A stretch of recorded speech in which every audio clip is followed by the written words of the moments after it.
14 సంవత్సరాలు ఉద్యమం చేసి ఈ రాష్ట్రాన్ని సాధించి 2 పర్యాయాలు ఈ రాష్ట్రానికి ముఖ్యమంత్రిగా చేసి ఈ రాష్ట్రాన్ని సుభిక్షంగా పరిపాలన చేసిన కేసీఆర్ గారిని అనరాని మాటలు అనడమే కాకుండా ఆయన ఆరోగ్య పరిస్థితిని కూడా శంకించే విధంగా శాపనార్థాలు పెట్టుకుంటా తిరుగుతా ఉండు సీఎం గారు. ఇవాళ వెనకడికో కోడలు ఉండేనంట, ఊకే ఆ కోడలు దేవునికి మొక్కేదట మా అత్త చచ్చిపోయినని. మరి ఆ దేవుని దయ వల్ల తల్లి చచ్చిపోయిందంట అత్త చావుమని మొక్కితే. నువ్వు కూడా అట్లా కేసీఆర్ గారిని శపిస్తే భగవంతుడు చాలా గొప్పడు. మనం హిందువులం కాబట్టి ఆ దేవుణ్ణి నమ్ముతాం. ఆ దేవుడు ఏమన్నా వంకర చూడగల్లా జాగ్రత్తగా ఉండమని నేను మనవి చేస్తా ఉన్నాను. అదే విధంగా ఇవాళ ఇంకా కొంతమంది ఎక్కడ పరాన్న జీవుల్లాగా ఎక్కడ అధికారం ఉంటే అక్కడ మారే నాయకులు. కానీ ఈ మారే నాయకులకు కూడా రేవంత్ రెడ్డి గారు బాగా తెలివి కల్లోళ్ళు. వీళ్ళు లేకంటే ఆయన దేడు, వీళ్ళకన్నా 4 వాళ్ళు ఎక్కువ శారు.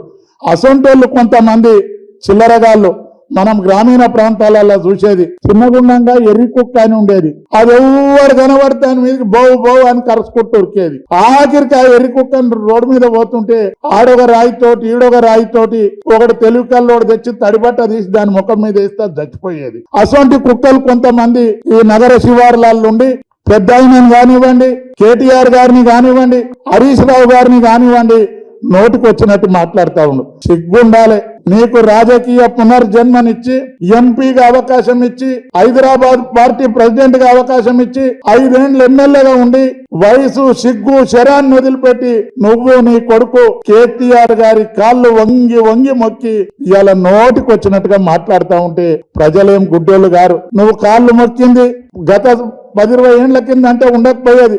ఇప్పుడు అన్ని టెలిఫోన్ల నొక్కంగానే అన్ని వస్తాయి. నువ్వు కాళ్ళు మొక్కిందికి తెలుసు, పొగిడింది తెలుసు, ఇవాళ తిడతా ఉన్నావు. ఇవాళ సూర్యుని ముఖాన మన్ను వస్తే ఆ మన్ను నీ ముఖాన్నే పడుతుంది. కాబట్టి అలాంటి ఈ పిచ్చి కుక్కల సొంటోళ్ళు కూడా నోరు ఎక్కువ ధరిస్తే తొండలెక్కించి కొట్టడానికి బీఆర్ఎస్ శ్రేణులు ప్రజలు సిద్ధంగా ఉండరనే విషయాన్ని నేను మీతో మనవి చేస్తా ఉన్నా. ఇవాళ ప్రజల ముందుకు పొయ్యే ముఖం లేక ఒక ఆయన ఏమంటుండంటే మా రేవంత్ అన్న అంటుండు.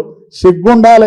ఎన్నికల కన్నా 6 నెలల మొదలు వీడియోలు ఉన్నాయి. రేవంత్ రెడ్డి గాని మహేందర్ రెడ్డి గాని నానా బూతులు ఏకవచనం వాడు వీడు అన్నాడు. ఇవాళ అధికారం రాగానే వాళ్ళ సంఖ నాకుంటుండి మళ్ళా వాళ్ళ మెప్పు పొందడానికి కేసీఆర్ హరీష్ రావు గారిని మాట్లాడుతూ ఉండు.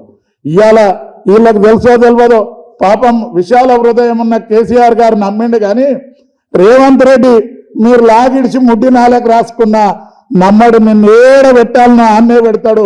గట్టు మురిగిన కుక్క గూదెల్లి సచ్చింది అన్నట్టు